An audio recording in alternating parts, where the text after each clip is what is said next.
Morning. Um, I'm recording this in advance of my stream here in about 20 minutes, 30 minutes. I've got some musings I wanted to record, and I didn't want to eat up a significant chunk of my stream at possibly ruining folks. So this is going to be posted after. Um,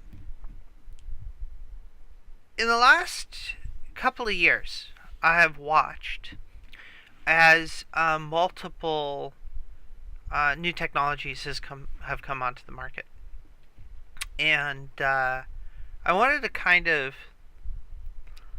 post a couple of thoughts, and avoid eating my hair apparently, because I do that. I just saw an advertisement, an ad, if you will, about the creation of a pizza vending machine at one of our nation's major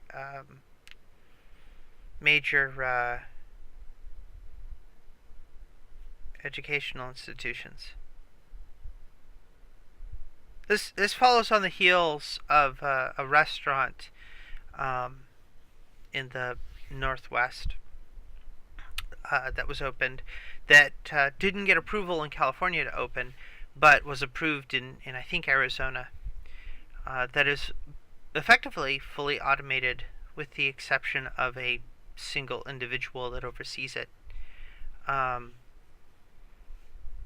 This also brings to mind McDonald's, who is testing, as a company, they are testing in one or two stores automated. They take your order and they make all of your food and bag it and box it and hand it to you, and it's a machine.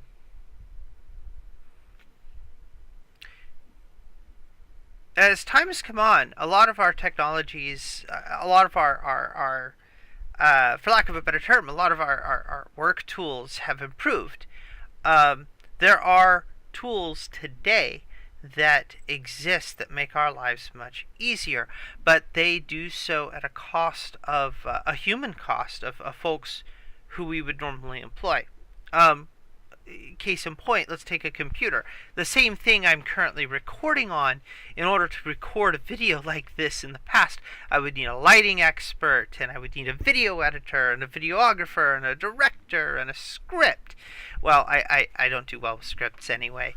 But my point is I can do all of this now with a $50 webcam, and a $400 computer, although my computer, to be fair, is worth more, but you can actually do it with a $400 computer, and a $100 package of software. A job that may have created, or a task that may have created, may have cost, $5,000 or $6,000 per person, is now like, $500 a little bit of time. So I'm looking forward, for the first time in a long time, at, well, I shouldn't even say I'm looking forward. I'm doing what great science fiction minds have been doing since the 1900s, early 1900s, and even as far back as H.G. Wells, in that I am looking at our advancements, and I am seeing something that, given our current economic climate, scares the hell out of me, and it should. There is this propensity for moving towards automating as many things as possible, and with the way technology is being developed, we are in a unique situation where, with self-driving cars and automated response systems and expert systems that are so intelligent that they can function as a lawyer. There's one of the big legal firms in the United States uses a supercomputer with a semi-intelligent expert system there that actually functions as a legal assistant. As that technology advances, it could eliminate legal assistants. It could eliminate an entire job market. I'm not saying this is a bad thing, because computers can inherently be more accurate. I'm not saying that this is going to be the end of our world. I'm not a doomsayer. But what I am saying is this. Given the trend of technology that we currently have, there is a very real chance that sometime in the next 10 to 20 years, might be as many as 40 years, but I'm guessing 10 to 20 years, that something like 90% of the entry-level jobs in most fields will be doable by computer. Now, this might sound great, but it creates a problem. And it creates perhaps the biggest economic problem that we're going to face in the next 100 years. And that is, if you're not employing people to do these jobs, some of these people cannot get other jobs. They are not educated enough. The economic infrastructure won't support it. There's a variety of reasons. It could just be they lack the personality type. It doesn't really matter. But you're taking away an entire job market, an entire class of job that the majority of people work in order to make ends meet, in order to keep the roofs over their head and pay their bills. Now, there's going to be this response. I already know what the response is. Work harder. Well, that's the problem. You can't. You work hard, you work harder, and that doesn't change anything. Because if the job is not there in the first place, no amount of hard work is going to change that fact. No amount of effort is going to create a job that can be done for cheaper, faster, and more accurately by a machine.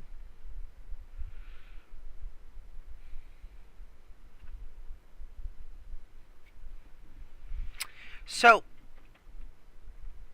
well, what's the solution, you ask? Sophie, you're looking too far forward. You're being a pessimist. I'm not being a pessimist. I actually think that machine automation is a very, very good thing. I think that it can save us a lot of time and effort. I mean, if I could plug in the dimensions and the boards that I needed and everything to make a SimPit and press a button and have it give me all the properly cut pieces rather than to hand plane each one, rather than to hand cut each one, rather than to... I would do it. I would do it in a heartbeat. Sure, there's no artistry in it, but at the end of the day, what I really want with my SimPit is the ability to sit down in it, put my hand on the throttle, which is right here, put my hand on the flight stick on this side, throttle up, and go after some fucking pirates in Elite Dangerous. That's what I want at the end of my day.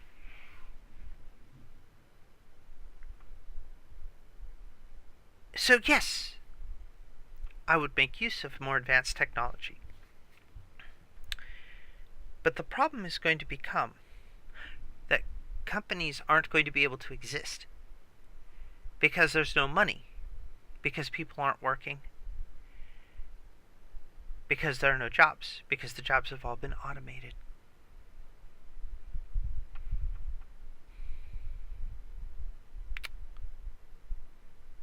Not a lot of economists have been thinking about this. They all worry about the short-term and trade agreements and what it's going to cost in order to ship something from China and what the market will bear.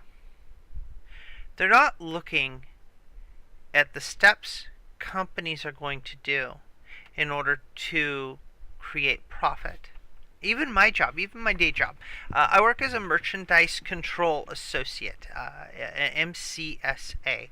I often it's often referred to internally as a multi-channel sales associate, or we come up with a couple of different unflattering names. But the point being is that this whole process, my whole job, could be eventually automated with a single terminal that says, please show us your ID, please swipe your credit card,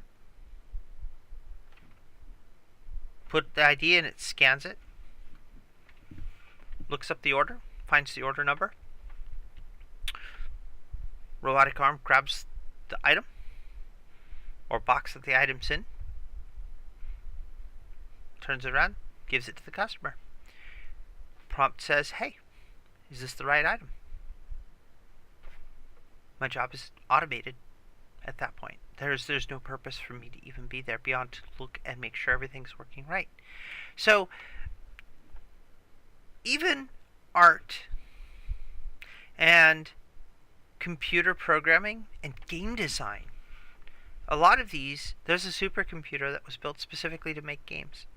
It's in Japan, I think. But it's created some very simple games, but as it's learned, as the expert system in it that creates games learns and adapts, it's created more and more complex games. There's going to come a day that you're going to go to a computer, and it might be 100 years from now, it might be 50 years from now, and you're going to say, hey, I want a game with these elements and this art style, and it will build one for you.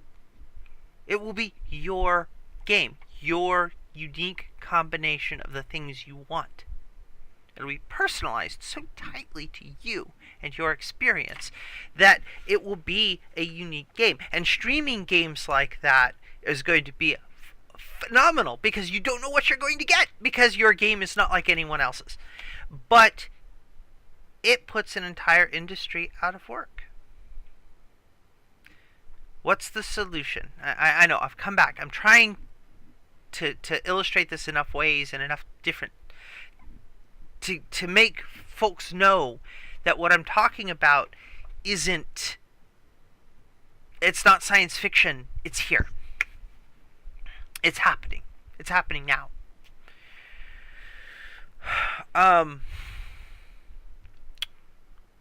What's the solution? Well, there is a thought of a thing called a living allowance. And this is being tested right now in Oakland, California, and it's actually being tested overseas in a couple of places as well. And the theory goes that if somebody does not have to focus on working and keeping the roof over their head, they will pursue more artistic and more personal drives. They'll pursue things that they're truly passionate about.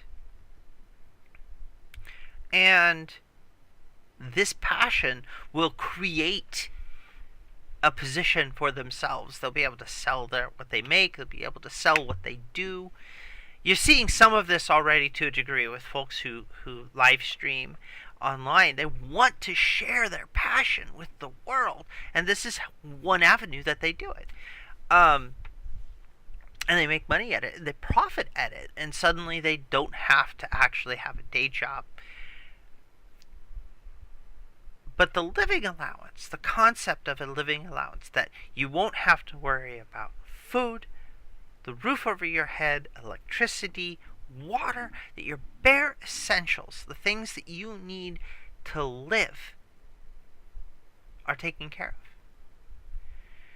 This isn't a new thought process. This isn't a new concept.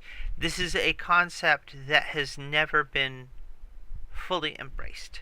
And that's one of the things that concerns me, is that this test that's going on in Oakland, which isn't very far from me, it's going to come to nothing. This is my concern. And in 10 years, when fast food restaurants are suddenly completely automated, with the exception of one or two guys who come in whose sole job is to be there in case shit goes wrong, I'm sure they might actually make a little more. I'll be honest, they might actually make a little bit more money than we might otherwise see. But they are going to still be You know, the jobs that are still there, there's still this whole string of jobs that you're just not going to see. That are just going to be gone. They're going to be wiped out. And without something to take its place, the economy is going to crash, and crash hard. Because there's no money coming into the economy. Things aren't being purchased. Like, you won't have people buying things because there's no money. And when there's no money and people aren't buying things, companies crash, companies die. And the concern, obviously, is that I'll be alive to see it. I'll still be in the United States. I don't want to be. I actually want to leave the United States. I'm disenfranchised with my own country. I do believe that we were great once, but not great for everybody once. I mean, I have Native American blood in me, so obviously I understand oppression. I've never been oppressed because I look white, but I've had Cherokee and Blackfoot Indian, I believe, in me. And so my people have been beat on and oppressed. And oppression is everywhere. But between that and Donald Trump and the direction that the economy is taking, I don't want to be here anymore. But my worry is that this is going to be this automation is going to happen worldwide. Worldwide. It's not going to be a United States thing. It's not going to be a Canadian thing or a Japanese thing or a Chinese thing it's not. This move towards automation is a global movement. And we need to wake up, because the people in power right now believe that as long as they can make profit, nothing is wrong. And they're going to keep trying to cut corners to make more profit. Which, again, as a business major, and as a person who understands business probably better than most people might think they understand business, I understand that, and I respect that, and I agree with that. But there has to be some price to pay. There has to be a counterpoint. Because otherwise, what we're going to have is a situation where we're not, as business people, we are not going to make any money. We're not going to have a business because there's going to be no economy.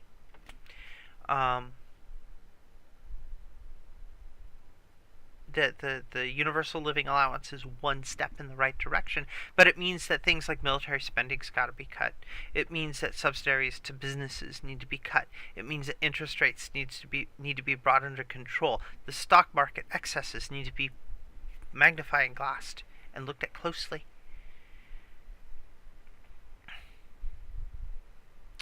But this is a concern. When you live in a nation where there are enough empty and unbought houses, foreclosed houses in the United States, to give every homeless person in the United States 4 or 5 houses. I've heard numbers quoted as high as 7. I'm going to say 4 or 5. Each. And yet people like me, who are genuinely working to do their best to keep a roof over their heads, will never own a house probably. Because we don't make enough money. Yet there's all these empty houses and we're building more. It's insane. We're building more houses to support an industry when we have more houses than there are people who need them.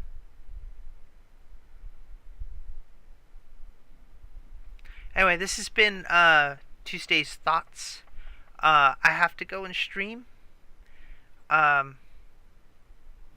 Put some comments in the section below. Drop me an email. Drop me a message on Facebook. Send me a message. This stuff's critical. This stuff's key. I don't have every solution. But one solution is for us to rethink the way our economy works. And we're going to have to do that before too long. For Diamondia Doodle, Game Girl, this has been Sophiana Ardinger. Good night, and good luck.